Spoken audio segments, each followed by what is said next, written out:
God aften og velkommen til Åndernes Magt. Programmet i aften handler om mirakler. En kristen mirakelmager fra Afrika er kommet til Danmark, og han hævder, at han kan helbrede uhelbredeligt syge mennesker. For at se, om det kan være rigtigt, laver vi i det her program et eksperiment. Hvad vil der ske, hvis man tager en alvorlig syg person, som ikke er kristen, og tager ham med til mirakelmageren? Vil man på den måde kunne opsøge et mirakel? Denne historie starter i Københavns Sydhavn. Her i Haveforeningen Frederikshøj bor Roger Petersen. Til daglig arbejder han som uddannelseskonsulent for langtidsledige, og han er far til 3 døtre. For 3 måneder siden skete der en alvorlig ulykke for ham, som har sygemeldt ham på ubestemt tid. Ved ulykken smadrede Roger den ene side af kraniet, og fik som følge heraf det, man kalder for dobbeltsyn. Trods adskillige hospitalsbesøg og en operation, har ingen kunne hjælpe ham, så han går for det meste af tiden med klap, og kan ikke læse, se fjernsyn, orientere sig eller færdes normalt nogen steder. De sidste 3 måneder har han derfor været meget ked af det, og har stort set ikke forladt sit hjem. Da vi ringede og spurgte Roger, om han havde lyst til at tage med til en kristen mirakelmager, sagde han nej tak, for han følte ikke, at han havde overskud til noget som helst, og var i øvrigt heller ikke kristen. Men efter at have tænkt over det, skiftede han mening, og ville alligevel gerne med til Ringkøbing. For 3 måneder siden var jeg ude sammen med min datter og købe fødselsdagsgave, og så skulle jeg cykle hjem derindefra. Og der er jeg plejer at cykle over Vestre Kirkegård, og jeg kan ikke huske noget fra, da jeg skiltes fra min datter. Det eneste, jeg kan huske, det er, at klokken 9 om aftenen, så kommer min yngste datter ind og siger, hvad er der galt for? Og så ligger jeg i sengen, og der er blod og alt muligt andet i sengen. Så rejser jeg mig op, og så kan jeg ikke finde ud af, hvad der egentlig er sket. Og så begynder jeg sådan langsomt at tænke, at jeg må være faldet på min cykel. Det viser sig, at Roger ved faldet flækkede kraniet, og at selve ophænget omkring det højre øje er faldet ned. Det betyder, at Rogers 2 øjne ikke følger hinanden længere, og han lider derfor af konstant dobbeltsyn. De her målinger fra Rigshospitalet viser, hvor forskelligt de 2 øjne ser lige nu. Hvis man skal prøve at forestille sig det, ser det nogenlunde sådan her ud.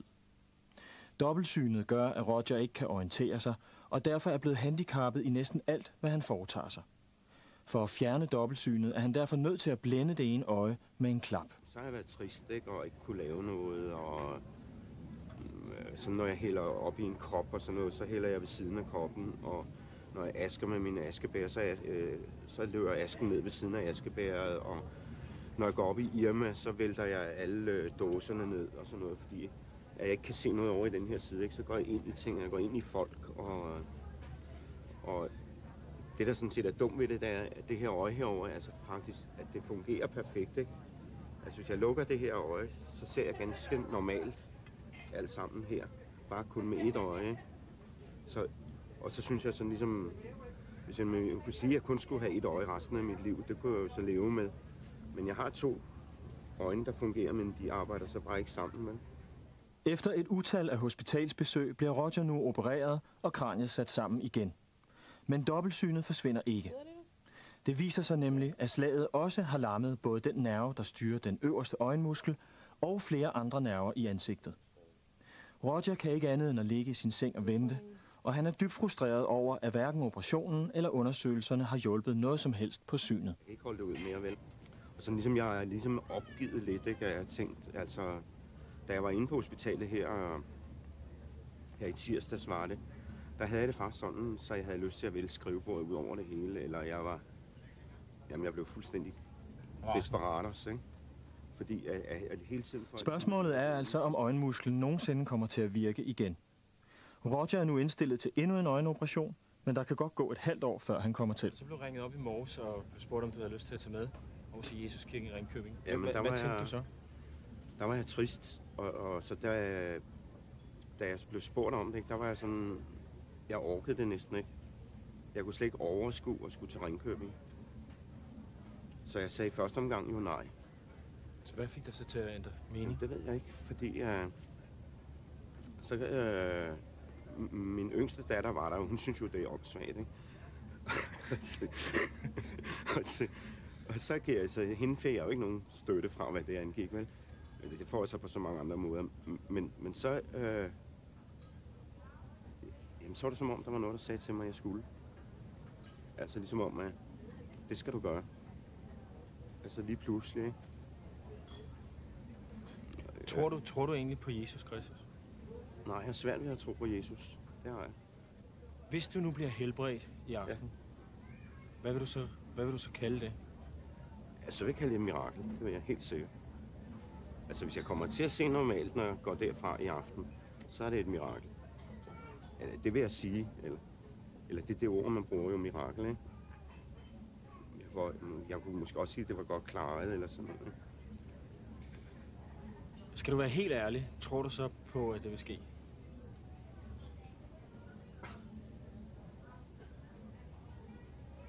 Nej, det vil jeg ikke, hvis jeg skal være helt ærlig, nej.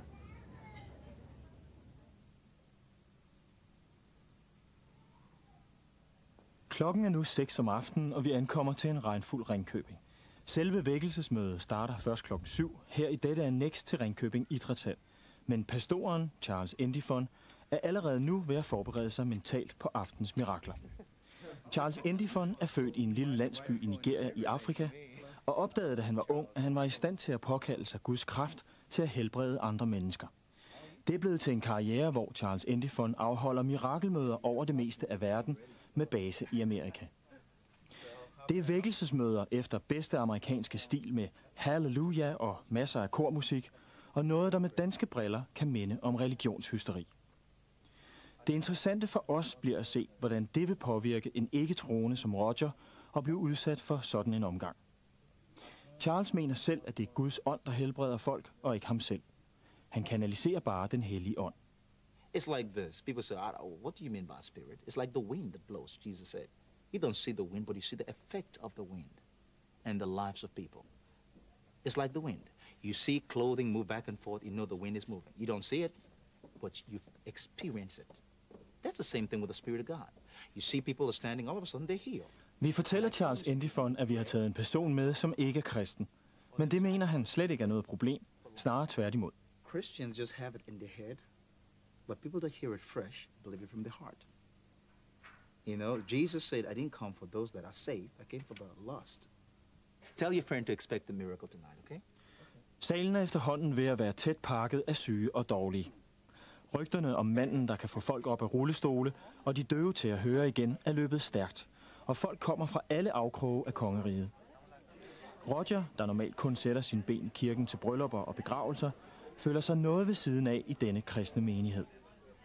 Inden det starter, spørger vi et par af de andre fremmødte, hvad de forventer af aftenen. Christian Primdal har været invalid de sidste 10 år på grund af en knæskade. Og trods utallige hospitalsophold og 2 store knæoperationer, er det kun blevet værre og værre. I de sidste 3 måneder har han kun kunne gå med krykker. Og jeg håber at blive helbredt helt, så jeg kan komme til at gå normalt igen. Så hvis du kunne gå herfra i aften uden krykker, hvad så ville det simpelthen være et vidunder. Ja. Egon har haft sklerose i 15 år, og nu har sygdommen udviklet sig så meget, at han ikke kan gå længere. Så det bedste, der kunne ske i aften, hvis... Hvad vil det være? Jamen, det ville være sådan, at jeg fik noget bag, jeg kunne gå rundt om. Så det vil sige, hvis du kunne rejse dig op og gå i aften uden støtte fra nogen? Ja. Jamen, så vil jeg ikke have et mirakel. Slap af, føl jer godt tilpas, og vær klar til at forvente, at I vil opleve mirakler her. For det er nemlig sket før, at Gud har gjort mirakler her. Der er sket rigtig mange gange efterhånden. Så bare forvent, at Gud vil gøre et mirakel for dig også. Det er gratis at deltage i Charles Endifons mirakelmøder. Hvis man selv ønsker at betale noget, kan man frivilligt give lidt i de spande, der bliver sendt rundt, inden pastoren ankommer. Herefter er der fællessang, og så kommer Charles Endifon ind til publikum og går i gang.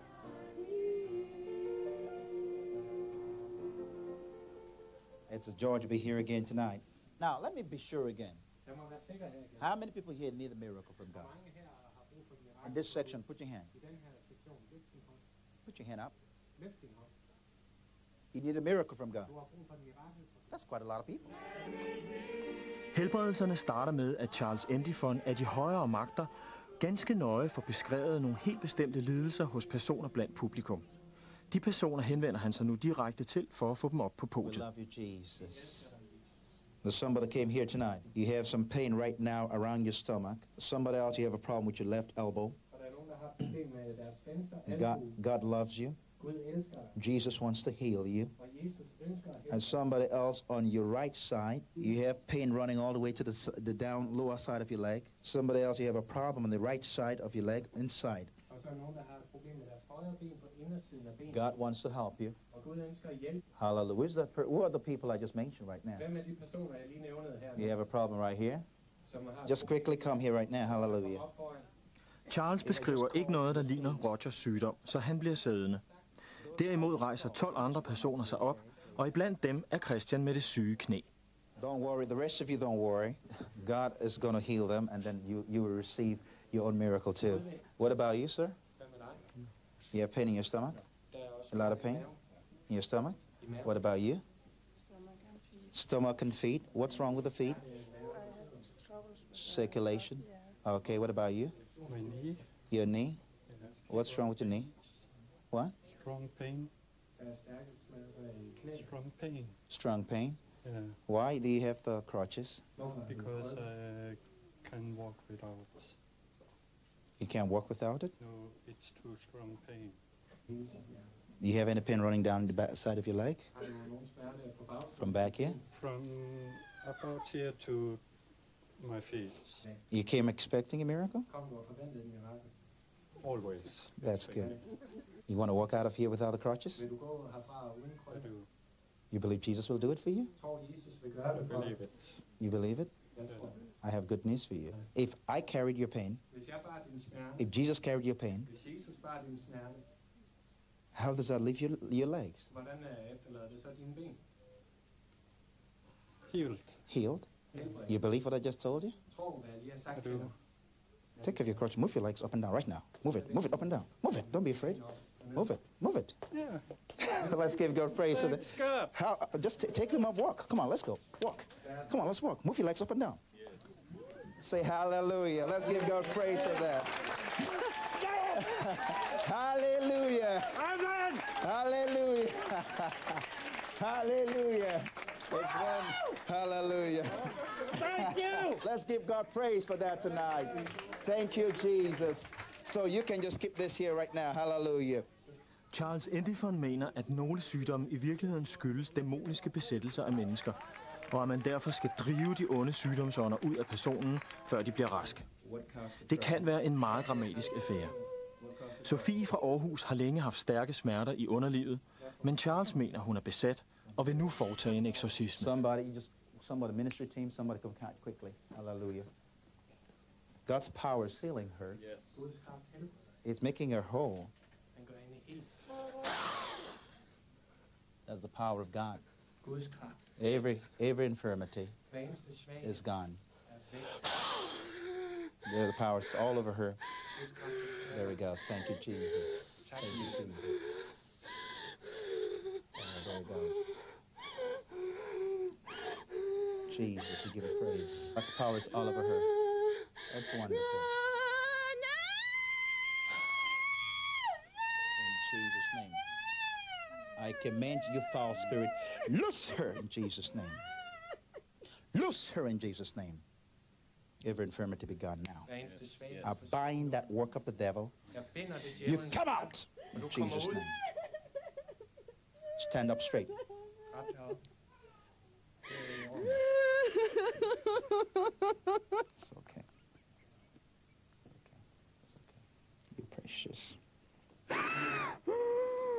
Jesus, we give you praise.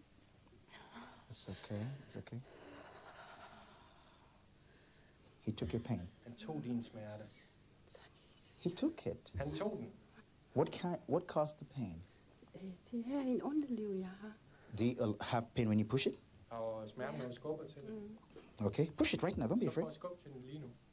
Jeg er ikke bange. How was that? Hvordan er det? How was that? Hvordan er det? Push it. Skub til den. How was that? Hvordan er det? Jeg kan ikke mærke noget. She can't feel a thing. Let's give God praise. That's so wonderful. Okay. Say thank you, Jesus. Roger ved ikke rigtigt, hvad han skal mene om det Thank you, hele. Jesus. Han føler med sine egne ord, at det minder om det rene vækkelsesvanvid. Men omvendt så kan han se, at nogle tilsyneladende bliver helbredte. Han kan derfor ikke rigtig finde ud af, om han skal give sig selv hen til det, eller forblive dybt skeptisk over for det. I mellemtiden fortsætter Charles Endifon med at plukke folk ud og prøve at helbrede dem, som for eksempel denne dame med sklerose, der ikke har kunne gå selv i flere år. Let's go. Let's give God praise. Hallelujah. Begin to walk right now. Begynd at gå. Hallelujah. Begin to walk. Begynd at gå. Begin to walk. Begynd at gå. Are you down yet? Down? You're not falling down yet. No, not yet. Not yet. Are you planning on falling? No. Og sådan fortsætter det de næste 2 timer. Det viser sig, at Charles' strategi for aftenen i virkeligheden er meget klar. Først demonstrerer han på enkelte personer, at miraklerne rent faktisk virker. Herefter vil han omvende alle dem, der ikke tror på Jesus, i en stor kollektiv konfirmation. Og så til sidst, når alle har bekendt sig til troen, vil han foretage en stor kollektiv helbredelse af resten af salen ved at uddrive alle sygdomsånderne på én gang. Men først skal alle de ikke-kristne altså bekende sig til troen. Og det er her, Roger skal tage sin beslutning, om han vil give sig selv hen til noget, han ellers ikke tror på. You say, Charles, I'm in business tonight. I want to know that he lives here.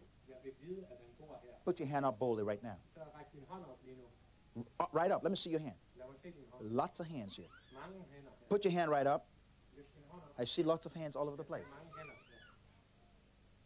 You said, I want to receive that life tonight. I want to make sure I'm right with God.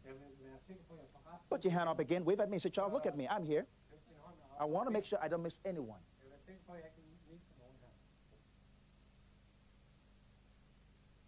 Just to show God you mean business. Stand up where you are, and I'll pray for you. Those that put their hand up, stand up. I allersidste øjeblik vælger Roger altså alligevel at følge pastorens opfordring om at bekende sig til troen. Og derfor skal han nu op sammen med alle de andre ikke-kristne og aflægge sin trosbekendelse. Just stand over here. Everyone face that way. I'll be standing right here. How are you? The rest of you here, we are not spectators. We are believers. Stretch your hands towards them. Let's believe God for them, amen? Okay? This is what you do. Place your hand on your chest. Place your hand on your chest. Okay? You don't have to worry. You don't have to say, oh, is he going to answer me? He will answer you. You see, I might not know where you're standing. I might not know where you're standing. He knows where you're standing. Don't be distracted. Just close your eyes. The Bible says if you believe in your heart that Jesus died for you, and with your mouth you confess him as Lord, you'll be saved and you'll be healed. Amen? Say, I believe. Do you believe? Do you believe? If you believe, say, I believe. I want to make sure Efter trosbekendelsen vil Charles have alle til hurtigere at gå ned på deres pladser igen. Han føler, at energien nu er så høj i rummet, at han er klar til den helt store masseuddrivelse af de sygdomsfremkaldende ånder. Og her henvender Charles Endifon sig for første gang til Roger. If they give you that book, go back there. We're going to pray for everyone for a wonderful miracle tonight. God bless you, my dear friend. Thank you. What happened? I have an accident and I see 2 pictures always. You see, I don't see only one. I have to have this on. To see? To see. Okay, you get ready for your miracle, okay? Yes, I will. Okay, Yeah. it's easy, all right? Yeah. Okay, just go back to your seat and just quickly, we want to do it in 5 minutes and clean this place up. Amen? Please don't keep me here by you're not acting on what I tell you. If somebody next to you is not doing it, push them and say, act your faith. Don't keep him here long. I got to go to sleep too. Are you ready? Lay hands on yourself now. Lay your hands on yourself. Lay your hands wherever you have your sickness. Don't be afraid. When you're afraid, nothing might happen. sker der måske ikke noget. Jesus said, don't be afraid. Jesus sagde, vær ikke bange. You're lovely. Du ved om. Okay? Okay? I'll pray now. Jeg vil bede nu. Jesus, Jesus. I thank you always hear me. There's not a single sickness here Der er ingen eneste sygdom her, that you cannot heal right now. du ikke kan helbrede lige nu. Right now in the name of Jesus. Lige nu i Jesu navn. I command every cancer, Så befaler jeg enhver kraft, your spirit of cancer, kraftens ånd, go forsvind in Jesus' name. i Jesu navn. Every cancer Enhver kraft, within the sound of my voice, som kan høre mig, within the sound of my voice, som kan høre mig, I command you, jeg befaler dig. you come out of the people and let them go. Right now I speak to every other sickness, Og lige nu taler jeg til enhver anden blood sygdom, condition, multiple sclerosis, sklerose, paralysis, lammelse, every deaf spirit, enhver døv ånd, every blind spirit, enhver blind ånd, every spirit of infirmity, enhver sygdom og svagt, leave their minds, every bone condition, every liver condition, every lung condition, I command that spirit to come out of them. Right now, those with missing parts, in the name of Jesus of Nazareth, I command those parts to begin to grow right now. Those with one leg shorter than the other one, in Jesus' name, I command those legs to grow in Jesus' name. Just begin to thank Him. He's already done it. Thank Him right now. Open your mouth and thank Him. Now, I want you to act your faith immediately. Do what you cannot do. Take your eyes and see what God has done. If you notice a change, you come up and tell what God has done. If you cannot move your arm, I say act on your faith. Now, I'm watching you. You're looking at me. Get up and walk if you cannot walk. If you cannot move, I want you to come out on the aisle and move. Don't stay there and watch. If you believe that He took your pain, raise it up immediately, like you mean it, and you'll be totally free. Maybe it's a little tight at first. Just move it again. Move it again. Don't do like this 1, 2, and Af en eller anden årsag forsvinder Roger sporløst efter seancen. Og selvom vi leder efter ham for at høre, om der er sket noget, kan vi ikke finde ham nogen steder. Imens beder pastoren folk om at gøre det, de ikke kunne før. Og her beder han for eksempel Egon om at rejse sig op af rullestolen og gå. Come on, my dear friend. Give me your hand. Give me your hand. Now. Okay, praise the Lord. Oh, let's give God praise. Hallelujah. Thank you, Jesus. Thank you, Jesus. Hallelujah.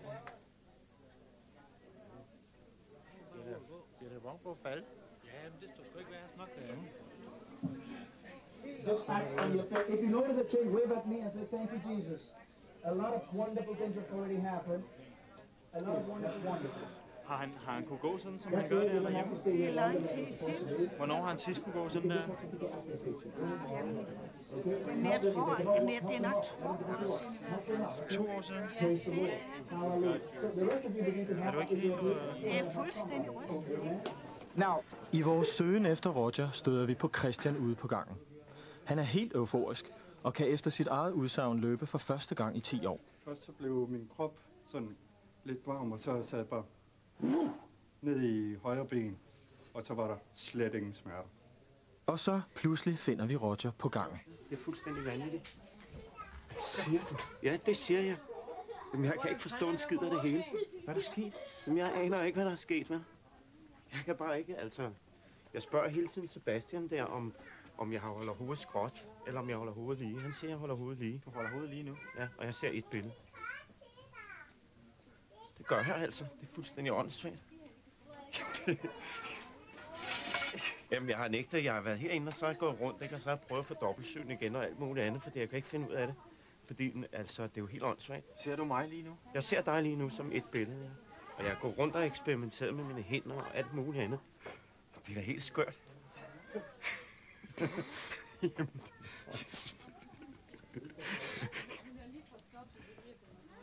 Jamen, hvad er der sket? Jamen, det ved jeg ikke. Det var jo, altså... Jeg sad jo nogle gange under det hele, så sad jeg og eksperimenterede lidt, fordi jeg kunne mærke, at der var et eller andet i gang, eller sådan noget, ikke? Og så lige pludselig, du ved, så lige pludselig, tænkte jeg, men jeg ser kun et billede nu. Hvor længe siden er det, du prøvede det? Det er 3 måneder siden, jeg har prøvet det.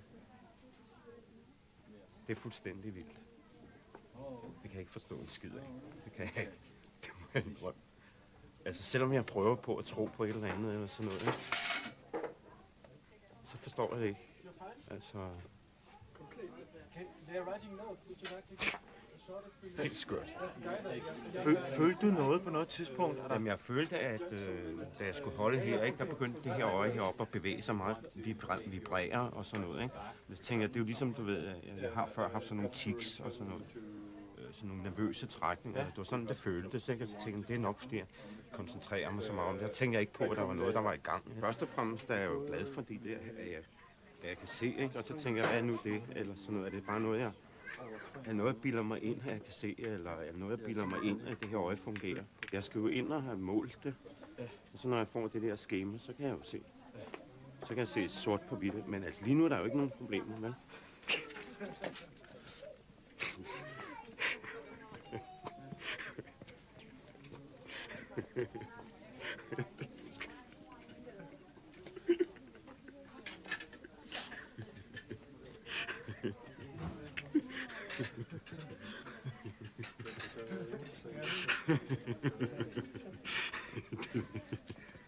Roger skiftevis griner og græder, og ved ikke rigtigt, hvad han skal tro.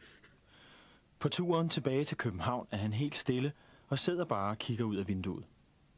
Det skal blive spændende at høre, om det hele bare var kollektiv hysteri, eller om Roger stadigvæk er rask i morgen, når han vågner. Klokken er nu 8 om aftenen, og Roger har lige spist aftensmad med sine 3 døtre. Roger, hvordan havde du, da du vågnede i morges? Jamen, da jeg vågnede i morges, der havde jeg det sådan, at jeg ligesom... at jeg troede, jeg vågnede fra en drøm. Og så var jeg fuldstændig overbevist om, når jeg vågnede, og så begyndte at kigge, at nu så jeg dobbeltsyn igen. Ikke? For jeg tænkte, det hele var ikke rigtigt. Men det gjorde jeg altså ikke. Jeg så normalt. Og jeg prøvede sådan alt muligt med at lave om på mit ansigt, og jeg prøvede at lave mig skilleret, og jeg prøvede at lukke og presse og alt muligt andet, for jeg tænkte, nu må det kunne falde tilbage og være dobbeltsyn, som jeg havde haft hjemme. Det gør det ikke. Det er bare som det er, ikke? Og så har så været rundt og snakke med min nabo og sådan noget om det, ikke? Og det har været sådan meget, altså på en eller anden måde utrolig stærk, og jeg synes, det er sådan en stærk oplevelse, og jeg er slet ikke, jeg er langt fra færdig med det. Jeg ved slet ikke, hvad det ender med på en eller anden måde. Når du har fortalt dine naboer og din datter her om det, hvad har du så fortalt dem? Jamen, altså, det er jo det er jo det, der er det mest skøre ved det, fordi når så der er de naboer sådan noget spurgt, jamen, hvem har så gjort det, eller hvad er det, der... Eller sådan noget, siger jamen, det er jo Jesus, siger jeg så. Og så, når jeg siger det selv, ikke, så tænker jeg, det kan, jamen, hvordan kan det være rigtigt? Så min nabo, han er sådan meget belæst, og så prøver han jo sådan naturvidenskabeligt, om ikke vi kan regne ud, hvad er det nu, der sker, og er der i virkeligheden sådan en eller anden healende kraft, som videnskabsmændene endnu ikke har bevist, ikke? Eller hvad er det for noget, ikke? Altså, men fakta er jo, at jeg ser fuldstændig normalt nu, ikke? Altså. Hvad tænkte I, da han ringede i morges, da I vågnede? Han ringede og sagde, hvad der var sket i går. Hvad tænkte I så? At det var løgn. Tænkte du det? Ja. Nej, altså jeg tænkte ikke, at det var løgn. Jeg tænkte, det er noget, han bildede sig ind. Men så sagde han, nej, det er rigtigt. Så, okay, så er det var rigtigt. Kunne det virkelig være rigtigt? Ja. Ikke? Kunne det virkelig være rigtigt? Han sagde også til mig, at han skulle lige vågne ordentligt. Han skulle lige gå lidt rundt, fordi nu var han jo lige vågnet. Og så tænkte jeg, at bare det nu er. Altså på den måde skeptisk. Ikke? Nu er der nok nogle af seerne, der vil sidde og sige, at alle de problemer, du har haft med dit øje, det var bare psykisk, og det var i virkeligheden bare dig selv, der fik det til at gå i orden. Ja, men det har jeg jo selv tænkt, ikke? Jeg har tænkt på, at det var sådan en form for selvsuggestion eller alt muligt andet, og når jeg har, alle de gange, jeg har været til øjenlægen, så har jeg siddet og skelet bevidst, for at, altså, eller underbevidst, eller noget andet for at, jeg ved ikke hvad. Men altså, jeg synes, når jeg kommer med de forklaringer, så synes jeg på en eller anden måde, de er endnu længere uden, hvis det er Jesus, altså, ikke? Altså, det kan lyde helt mærkeligt, men jeg synes, jeg er nødt til at lave forklaringerne så komplicerede, så altså, at det næsten ikke er til at forstå. Altså, jeg har også flere lægers udsagn om, hvad der er galt, og hvad det er for en muskel, der skulle forkortes, for at det kunne blive godt. Men hele tiden kommer jeg jo tilbage til nu, at nu har jeg et normalt syn, og det havde jeg ikke, da vi tog det over. Og jeg havde det mildest talt af, ja, nu siger jeg jo ikke sådan nogle ord mere.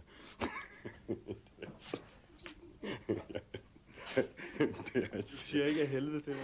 Nej. Jamen, det er helt mærkeligt. Det er det altså. Og jeg er enormt glad for det, det kan jeg godt sige.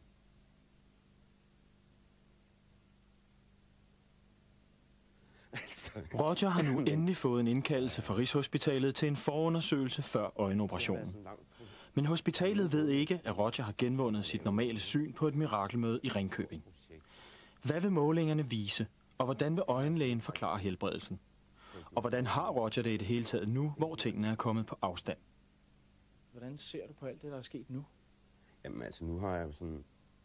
Nu er det sådan ligesom, altså lige i starten der var jeg jo sådan enormt begejstret, ikke? Og enormt glad, og jeg tænkte bare alt muligt og sådan noget. Så her nu, ikke, så er det ligesom om, at jeg sådan går og bliver skeptisk, og jeg tænker, hvad er det nu for noget? Og jeg prøver hele tiden ligesom at skulle modbevise, at det var et mirakel, men det er lige meget, hvad jeg ligesom gør, hvad jeg sådan, når jeg tænker, jeg har også været nede og snakke med en læge om det.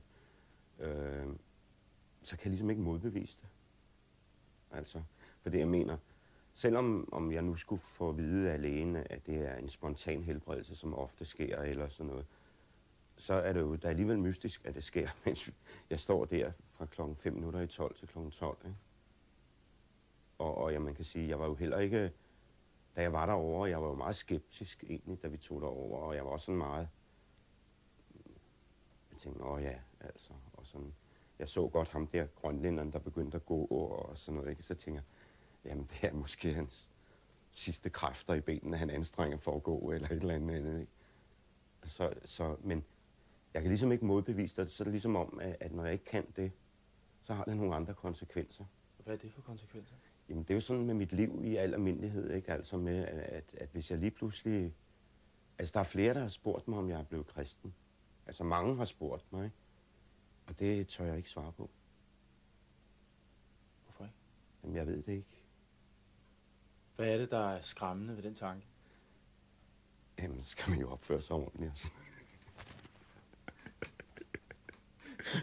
Før Roger skal op til undersøgelse på hospitalet, vil han dog for første gang i sit liv have en samtale med en katolsk præst. Ja, det har han skal hjælpe mig med, at jeg skal spørge ham, om det virkelig kan være sandt, at Jesus kan lede en. Ja, altså, for at sige det som det er. Vi kan ikke filme samtalen mellem Roger og præsten, da den er privat. Men bagefter fortæller Roger, at der ikke var den store forståelse at hente, da det viser sig, at den katolske kirke ikke har nogen videre fidus til mirakler. Kirken anerkender kun ganske få mirakler, og de skal dokumenteres af en særlig pavelig mirakelkommission ved hjælp af grundige lægeundersøgelser. Kirken mener, at troen på mirakelmagere som Charles Endifon er et udtryk for religiøs arrogance og ren og skær overtro. Tilbage står så, hvad lægeundersøgelserne vil vise, og hvad øjenlægen har at sige. Hvad regner Roger egentlig selv med? Det tror jeg, det er meget individuelt, hvad det er for en mand, ikke? Altså, hvis det er en, der tror på et eller andet, så vil han jo sige, jamen, sådan noget kan vel ske. Først skal Roger undersøges af en såkaldt optometrist, der måler hans syn og de to øjnes evne til at se sammen. Dernæst skal overlægen se målingerne igennem, og på den baggrund vurdere, hvornår operationen skal foretages. Og der ser du så en vandret hvid stribe, ja, og så er der en rød. Streg, der gør sådan. Den er skrå. Ja. Så prøver du at kigge ned på lyset dernede på bagvæggen. Er det enkelt eller dobbelt dernede nu? Det er enkelt. Det er enkelt. Kig på det nu. Det er enkelt. Og nu. Det er så 5. Hvis du viser mig, hvor hakket er i det. Biden er her. Ja. Og biden er der. Ja. Og biden er der. Ja. Og biden er der. Ja. Det er flot. Det er helt normalt. Dybdesyn. Ja. Det er jo så de dybdesyn, der er kommet tilbage, som du ikke har haft tidligere, ikke? Ja. Det er jo så kommet tilbage igen, og det er jo nok det, du kan mærke, ikke? Ja. Der er jo næsten ingen forskel længere. Her ser vi målingen for 3 måneder siden, hvor vi kan se, hvor meget det syge øje trækker nedad. Og her er så den nye måling lagt oven i den gamle. I de røde felter kan man se, hvor meget øjet er blevet trukket på plads igen, fordi de lammede muskler er begyndt at virke. Derfor følger de to øjne atter hinanden, og det gør øjenlæge Troels Vinding glædeligt overrasket. Her og nu, som vi ser dig, med den fremgang, du viser her, så er der ikke noget, der umiddelbart tyder på, at vi bliver nødt til at gå i gang med de operationer. Og det håber vi så, vi slipper for selvfølgelig. Ja, jamen det vil også være rart. Ja.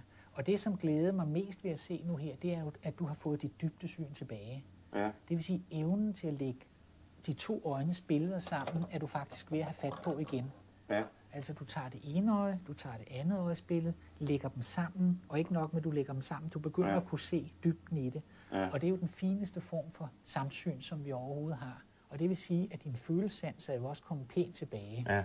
Den var jo også røget, fordi i bunden her træder der en nerve ud, som løber ned over kinden. Ja. Den var også lederet, men det ser fint ud. Efter konsultationen bad Roger om en privat samtale med overlæge Troels Vinding, hvor han ville fortælle ham om mirakelmødet i Ringkøbing og om, hvordan han var blevet helbredt. Efter samtalen spurgte vi øjenlægen, hvad han mente om det hele. Tror du på den slags mirakler? Ja, altså, vi har jo mirakler beskrevet i Bibelen, og der er mange kristne her, der tror på mirakler, og det synes jeg også er helt godt, at der måske er mere mellem himmel og jord. Omvendt så har naturvidenskaben nogle ganske andre forklaringer på, hvad der sker. Men det, jeg mener, der primært er sket med dig, det er, at du er blevet påvirket af nogle stærke kræfter, og de kræfter har påvirket dig positivt. Således, at du oplever din situation anderledes, og er i stand til at håndtere det på en positiv måde. Og det er jo det stadigvæk drejer sig om. Altså, det er jo således, at psyken har en stor indflydelse på os. Og den kan dominere vores legeme og vores sjæl og hele vores liv totalt på alle områder. Og arbejder man med sin psyke i forskellige sammenhænge, jamen, så kan man også forandre forskellige ting op og se ting anderledes, end man gjorde før. Så jeg vil sige mirakler, jeg går ikke ind i det på den måde. Jeg hører efter, hvad folk siger, og har de haft en positiv oplevelse, og det kan bringe dem videre i deres liv, jamen det er jo det handler om. Og så kald det for, hvad du vil. Så den bedste forklaring, øjenlægen kan give, er, at Roger har været udsat for så positiv en oplevelse på vækkelsesmødet, at han på bare 5 minutter kunne komme sig så meget, at han ikke længere behøver nogen øjenoperation. Spørgsmålet er så, om den forklaring giver mere mening for Roger. Altså, der er jo ikke noget at gøre, fordi det sker jo der. Altså, jeg må ligesom, uanset hvad alverdens øjenlæger og professorer siger, så må jeg ligesom se i øjnene, at jeg blev på det tidspunkt udsat for et mirakel. Vi undersøgte også, hvordan det var gået for Egon og Christian bagefter. Egon havde oplevet at kunne både gå og bevæge sig bedre den første måned efter mødet i Ringkøbing, men så var hans tilstand røget tilbage til det gamle igen. Christian derimod er blevet helbredt. Nu, 3 måneder efter mirakelmødet, kan han både løbe op og ned ad trapper og på rulleskøjter, og hele hans liv er blevet forandret af, hvad han selv opfatter som et mirakel. Så hvad er sandheden om Rogers tilsyneladende mirakel? Hvordan kunne en sygdom, som havde invalideret ham og holdt ham sengeliggende i 3 måneder, pludselig forsvinde som ved et trylleslag? Hvordan kan det være, at flere af de andre deltagere også oplevede at blive spontant helbredt den aften? Var der bare tale om sådan en slags kollektiv massesuggestion, som muligvis kan påvirke folks helbred? Eller findes der rent faktisk mirakler i Danmark? Med det spørgsmål slutter denne aftens udgave af Åndernes Magt. Tak fordi de så med.